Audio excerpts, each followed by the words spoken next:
maybe 12:03, maybe a little longer. But we're going to respect everyone's time, and we'll promise we'll have everyone out of here by 12:30.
Hope everyone's enjoying a nice Tuesday. We're excited you're joining us. We're going to give everybody that's registered just a few more minutes to join us.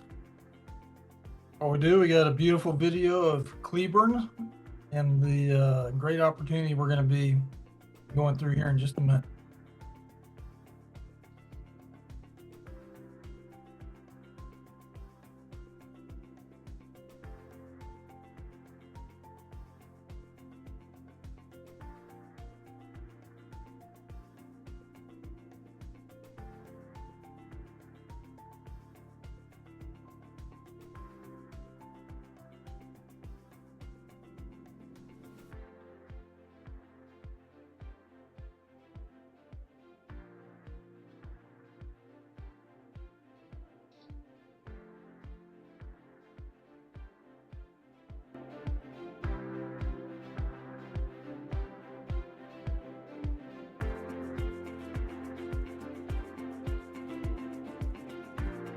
Your computer, there's something on this video at the very end that the volume goes up that I somehow missed. So, I don't want anyone to think I need to tone down. I thought I had it in low volume.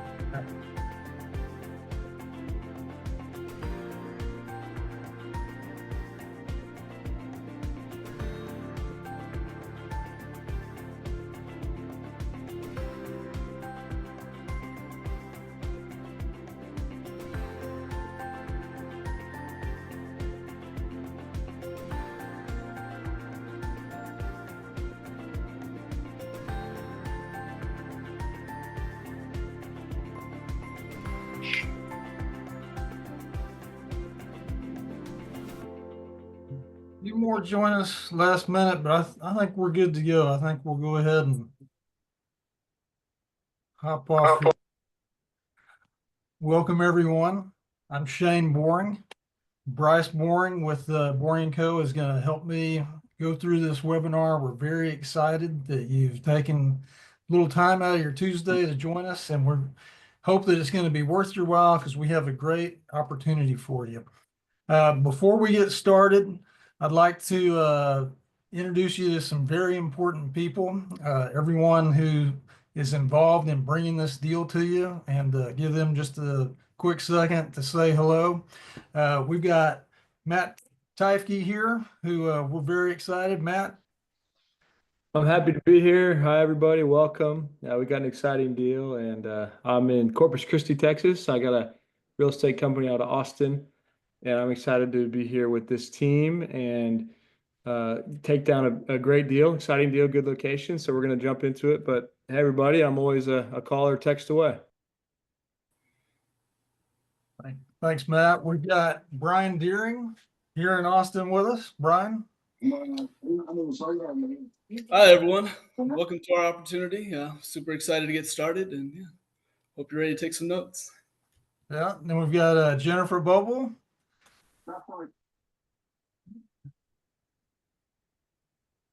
She's here. Okay. We've got Brian Plumer.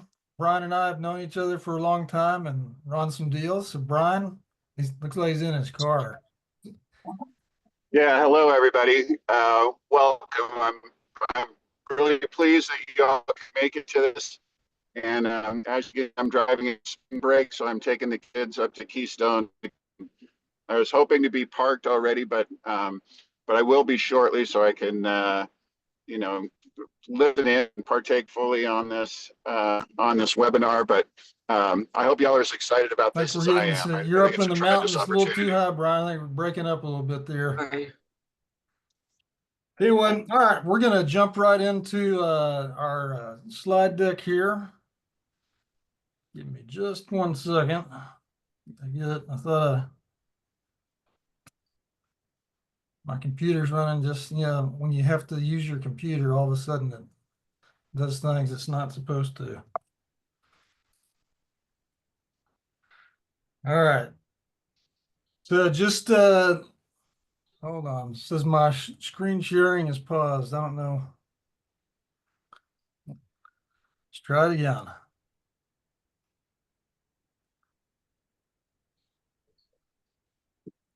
All right, perfect. Now, good deal. So just a little bit of housekeeping first. Okay, this is a 506C opportunity. Um, you can, we can, I'm not going to read all this to you, but we comply with the SEC, with all their rules. This opportunity will only be open to accredited investors. We're more than happy to talk with you offline about any of that. And if you'd like to soft commit to this investment, your person who invited you will give you the information to do that. You'll be able to make a full commitment by the end of this week. We're very far ahead on doing work on this deal because we've known about it for quite a while. So we're really excited to bring it to you. Our agenda today, we're going to look at the property, go through the financials, and then talk about the market of Cleburne and why it's doing really well. There's a lot of activity that's north of Dallas that people get really excited about. There's a lot of great activity south of Dallas, which is where Cleburne is. All right, so we've already done our introductions. As far as this property, I'm going to ask Bryce Boring, who is our head underwriter, to go through basically the financials of this deal with you. Bryce spent a considerable amount of time negotiating this deal and really getting into a position where it's a fantastic opportunity. So Bryce, why don't you go ahead and jump in here for us? All right. So as you guys can all see on this slide, we have slightly over 91,000 square feet total of this facility. And that is made up by one triple net lease that is 1,500 square feet. And then we have 90,000 square feet of non-climate storage, which I personally just love because it is the definition of keep it simple, stupid. And we have not only just non-climate here, but we have about 70% of the units being the top 3 most requested unit sizes. So they're very desirable units as well. On top of that, its location along Highway 67 south of Dallas has about 16,000 vehicles going past it a day. It's got great highway visibility and not a whole lot of comps for the area.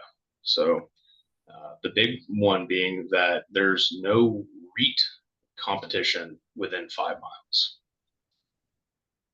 Yeah, one of the really key things to consider about this property is the comps. And what our research also shows us is that there's no new construction development planned for self-storage in Cleburne for the next 3 years. Is that correct, Bryce? That is correct. And if we could look out 5 years, we would, but our research goes out to 3. Now, one thing that is coupled with that is that they are seeing a few $100 million worth of commercial expansion going on in the area, as well as residential, that should bring new homes as well as new commercial facilities around. And one that I particularly like to see is a lot of new education spending, which we'll go in further depth later why that's such a great thing.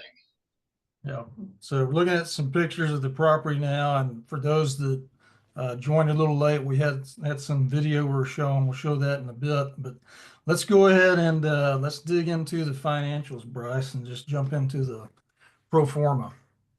Yeah.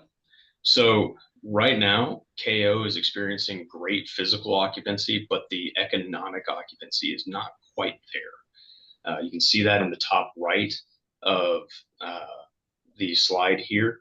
And our plan is to, over the course of the next 5 years, bring that economic occupancy up to hopefully match the physical occupancy. But realistically, what we are targeting is an 84% occupancy, because that is bang on what the American self-storage average is across the board. And what it also is it's 2% lower than the average of Texas and about 4% lower than the average in Dallas. So really, we're aiming to underperform here. And that's great because we're already going to be hitting pretty good numbers if everything goes well. But if we're able to match the Dallas specific numbers, this thing just gets a little bit sweeter. So we really like this one. Yeah, and let's talk about the occupancy percentage, the average, because we do know that DFW outperforms the national average, and we've got experience here. We've got a property on the exact same highway as KO, 30 minutes to the east, and that property is doing very well, and the occupancy there is right under 92%. Right? Mm. And then just a little further east on another one, we're scratching that point. So we enjoy being conservative, but we're also looking to outperform this. Exactly. Yeah. So we're not ever going to use the word conservative to the point where it is just a buzzword or it has people, scratching at their ears. But we are going to, account for potential realistic outcomes and then try to outperform them. Yeah. So one of the exciting parts about this property and why we feel it's going to really perform well is the unit mix that we're looking at now. So please go into some detail about how these guys really set this property up for success that designed it. Yeah. So as you can see, of the total 504 units, what I really love is if you look at the 5 by 10, 10 by 10, 10 by 15, and 10 by 20 there. Those unit counts make up, I think, around 70 to 80% of the total. And that is just wild that we find a property that's like this of this size, because usually once the sizes get bigger, they really do start to average out into trying to cover everything. But in this facility, they did a very good job of understanding what the market wants and acting accordingly. So we're seeing this in our other facility that is 30 minutes down the road, that there's an appetite for specific units like the 10 by 10s and 10 by 20s, and we're potentially going to be building more of those on that because we're noticing that appetite. But here we don't have to. Yep. All right, well, let's look at the next slide, our investor economics. If you please run through these numbers, Bryce. Yeah. So like my dad said earlier, we are getting this at a purchase price of $6.45 million. And then once you factor in the soft costs, fees, and capex, we're going to be looking at a total project cost of about 7.3. And the total debt amount versus equity may change depending on the debt that we're looking at. But we think we're going to be around this $2.5 million figure for the equity. But the thing that everybody cares about is that this is going to be an 80-20 split LP to GP all the way through. And we are targeting an IRR that's going to be above 20. We're targeting an equity multiple right now that is going to be around 2.4. and an average cash on cash of about 8.33%. And to quote my dad here, this is huge because this is a business at the end of the day. And if a business is not cash flowing, it's not working. So we have a business here that is going to be demonstrating strong cash flow. And we're really excited about that. Now, the way we're going to get there is in year one, we are hoping to get to that economic occupancy of 84%, like you said. We find that this should be pretty doable, given that we have some physical occupancy on one hand that we can trade for economic on the other. And we've also noticed that in the area through our due diligence processes so far, that there's actually quite a bit of, I guess, tolerance for rental increases because the current management of KO has actually done quite a bit of work for us by maintaining the process of increasing rents since we've gotten this under contract, and the property's even better than whenever we started. But we are seeing that, we're going to try to get our expense ratio down from 37 to 31. That's mostly going to be from the operating income going up. So we are projecting for almost all expenses to go up by about 3 to 4% year over year, with taxes actually going up by 20% in years 1 and 2, because again, this is one of those things we're trying to be a little bit more conservative, but again, within reason. Yeah. And then let's just go back to, this under the second blue line occupancy, like these numbers here with the 2.4x equity multiple, 8.3 cash on cash, that's with really what we would call a subpar performance at 84%. So we're really excited. And when you see these numbers, you may say, well, why are these guys selling this property? So I think it's important to talk a little bit about, why they're selling it. This is a group, KO Storage, that's based out of Minnesota. And essentially they want to exit Texas. And the reason why is they don't have boots on the ground here, which we found in our experience is very important. Even with a facility that's run remote, like KO can be, you still have to have quality people that are on site multiple times weekly, that are very sales oriented, that can close people on the phone when they want to rent. And that makes a big difference. And so that's why we looked at this property back in the summer of 2024. We were actually about to go under contract and then pulled back.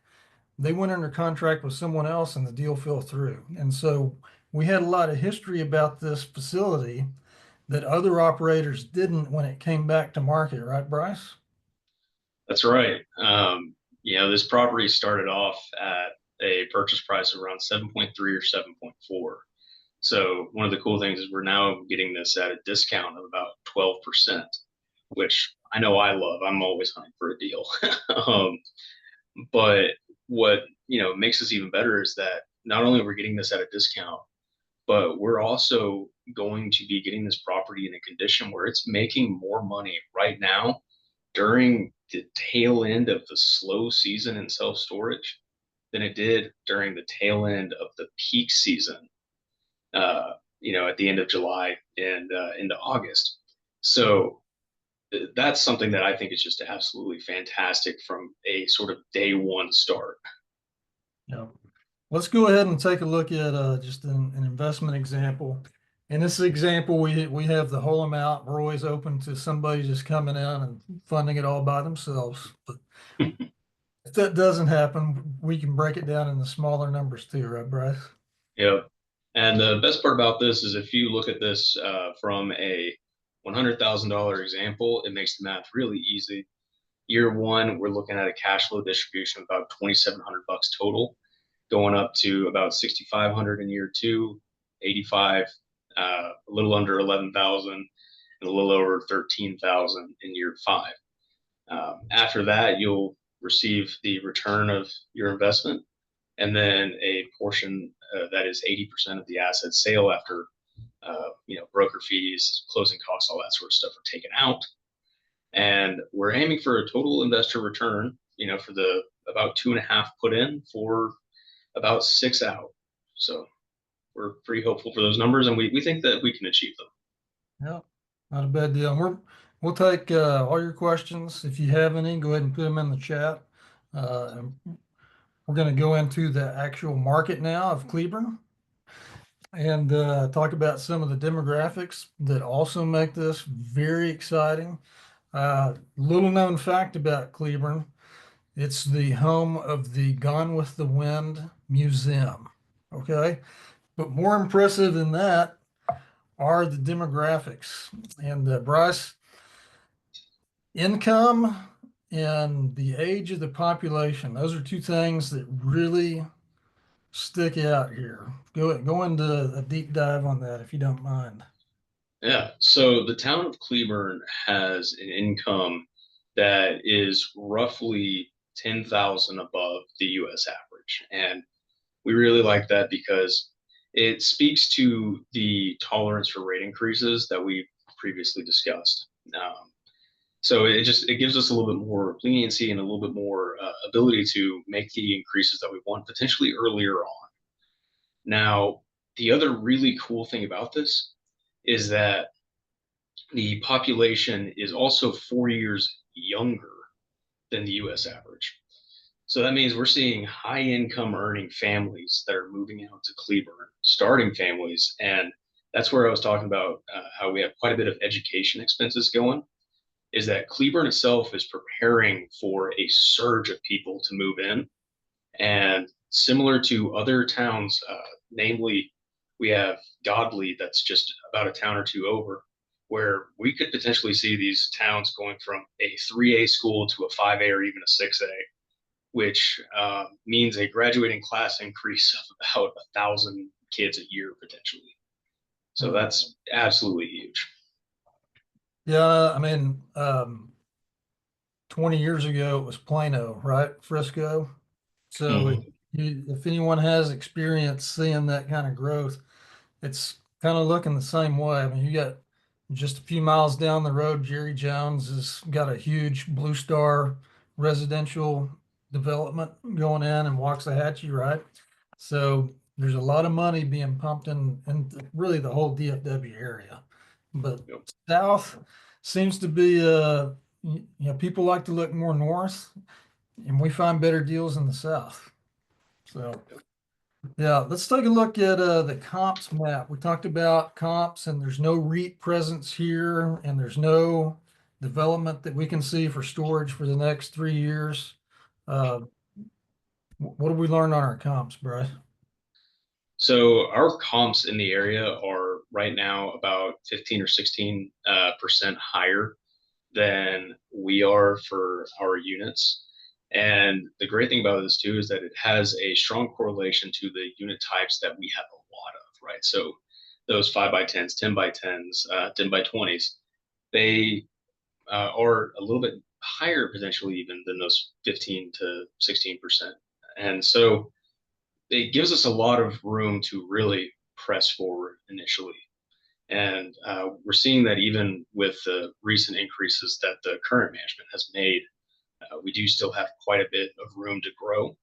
And we're simply just starting from a point of, honestly, if we're about maybe 6 months down the road, right? So it's a great place for us, at least in my opinion.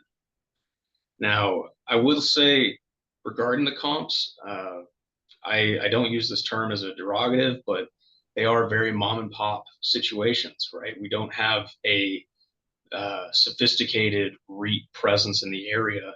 So by the simple fact that we can outmanage them, we can become leaps and bounds ahead of them. Yeah, very good. Well, what I'm going to do now is for those that did not get to see it, I'm going to put the video back up.